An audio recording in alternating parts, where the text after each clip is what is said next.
right, here are the notes for covalent compounds and covalent bonds.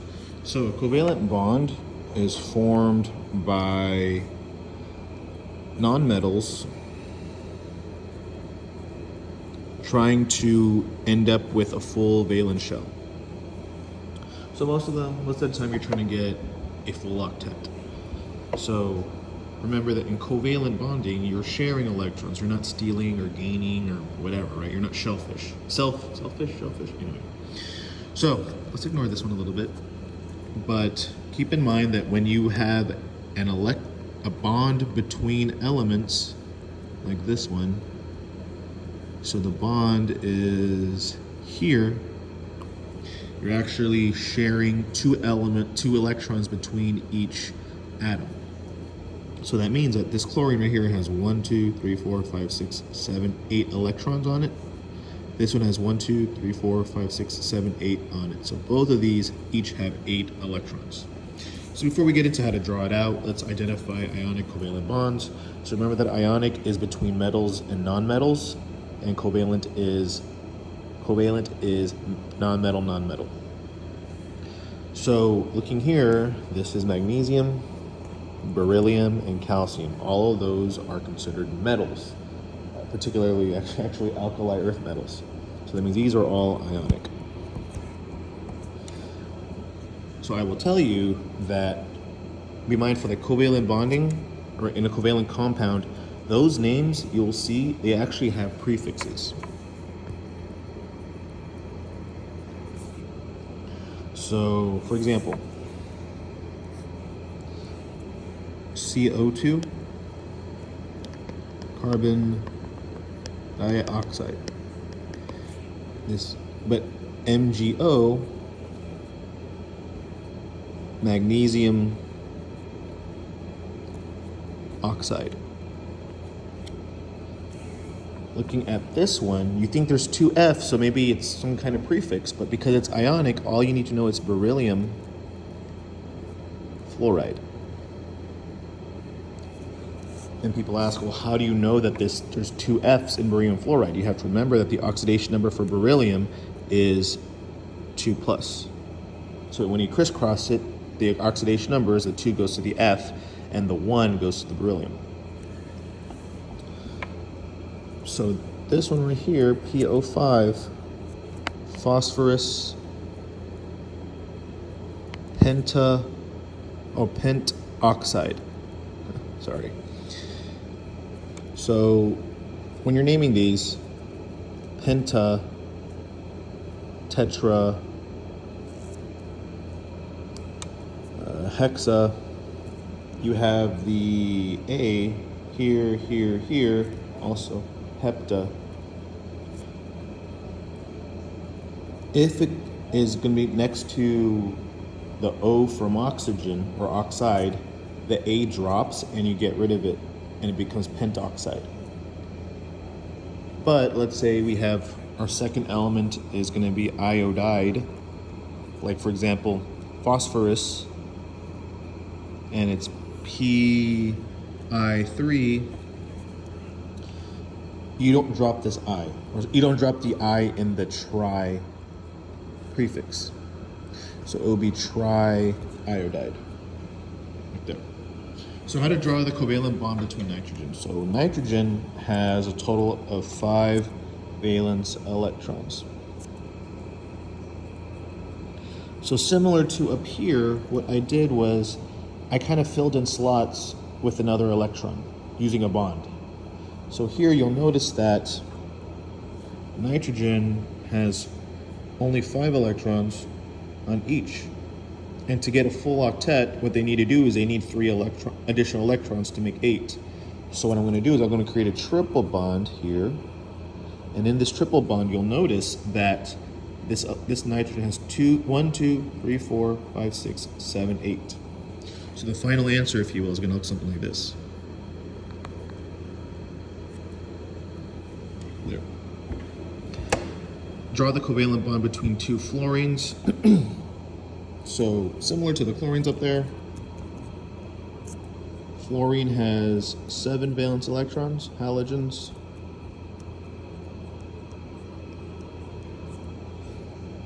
So there is my bond. Oops. Like that. So I'm going to do something here really quick. So bond strength and bond length.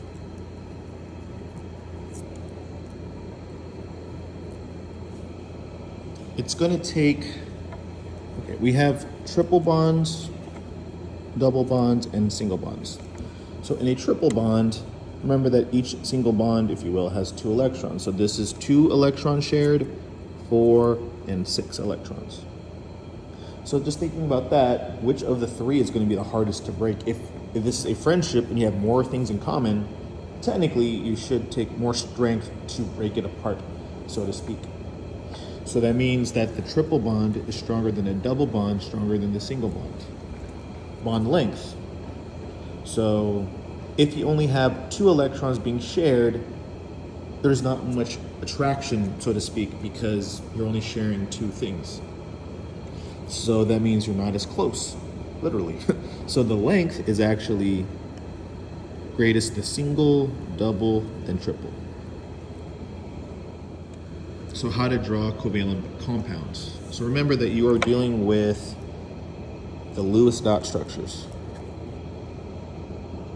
So looking at the periodic table up there, wow, good focus.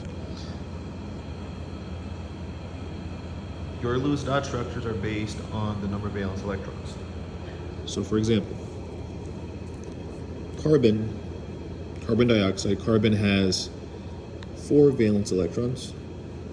Oxygen has 6. Should be closer.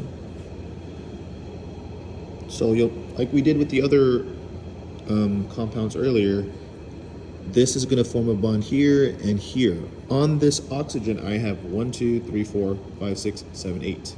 However, on this carbon, I only have 1, 2, 3, 4, 5, 6 electrons. So I have my other oxygen here, 1, 2, 3, 4, 5, 6. It's going to bond there and there. And now both of these, all 3 of these elements have 8 valence electrons. If you have a element with a pair like this on top, for now, for pre-AP Chem and general chemistry, if this was general chemistry, we're going to ignore those, meaning you can't bond to those. In AP Chem, they do, but that's another conversation. So if I have 3 Fs,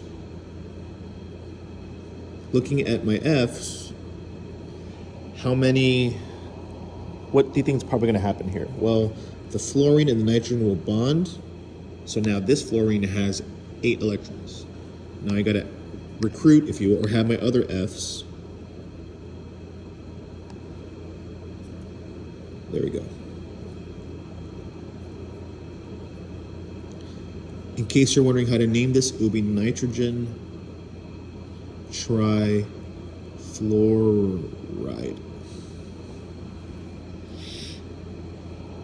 Draw the covalent compound of CH4. So carbon has 4 valence electrons, hydrogen only has 1. So bond there, bond here, and bond there. So making carbon monoxide. So carbon monoxide, it is just an oxygen with the 6 valence electrons. You have your carbon here. And carbon monoxide is actually really dangerous, and you can suffocate with it because it will replace carbon dioxide in your body and you can't release it, therefore you kind of choke on it. So don't do carbon monoxide poisoning. All right, so work on these Br2, OF2, S2,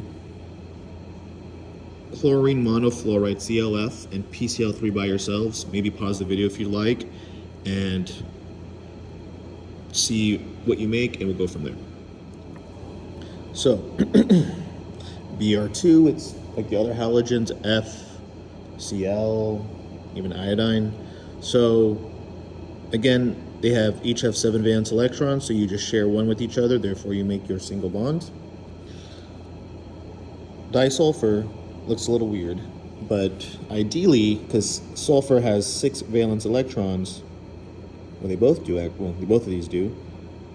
So what they will do is they will actually bond with each other and make a double bond like this. So it looks kind of like, it should look something like this ideally. So remember that electrons have the same charge, and these are all electrons involved in the bonding, so they want to get away from each other as much as they can. Oxygen difluoride, you have your oxygen and your two Fs. Try to draw your oxygen like this, because that's going to lead into the shapes in something called Vesper theory when we get to that topic. Chlorine monofluoride, same thing, because both of these have 7 valence electrons, so they just bond at that open spot, so to speak. And then now PCl3, so this would be phosphorus trichloride. You have your lone pair that you don't bond with for now, but you had 3 open spots, so then the 3 chlorines will pair there with that, and that ends up creating the bond, or the compound. So something else to think about, so bonding electrons and non-bonding electrons. So a bonding electron is an electron involved in a bond.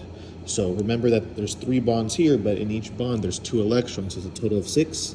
And for the non-bonding electrons, you're counting out electrons. So this is 2, 4, 6, 8, 10, 12, 14, 16, 18, 20. So you have a total number of 26 electrons in this particular compound. So last section, is it ionic, covalent, or polyatomic? So looking at the names, some of that should kind of tell you what these are. So for example, I see 2 potassiums, but it's just potassium oxide. So that means that this is going to be ionic, because potassium's a metal. Looking at this, that's also ionic too. Now where's my other ionic? Calcium nitride, so I have metal, non-metal, and there's only 2 of them. Binary ionic, binary ionic. However, if you look, carbonate is this right here. So that's a carbonate ion.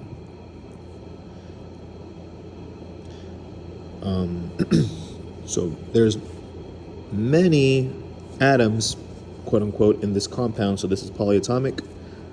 Over here, 2 chromate, CrO4, that is polyatomic. Notice it's not named lithium chromium oxide or something like that. So lastly, covalent. So notice that the covalent ones have a prefix somewhere. Notice that even though there's 1 carbon in the front, carbon will not get mono, so to speak, even though it's single by itself in the front. So this is covalent. Similar over here, tetrachloride. So this is covalent. So that reminds me. So if a compound is, let's see what I want to pick. Let's say your compound, actually let's look back at this one. So you'll notice that chlorine monofluoride. So even though there's single of each element, the second element gets the ending change, but also gets the prefix mono. Even though there's 1 chlorine, it doesn't get mono. So kind of keep that in mind. So if you have any questions, please let me know. Thank you.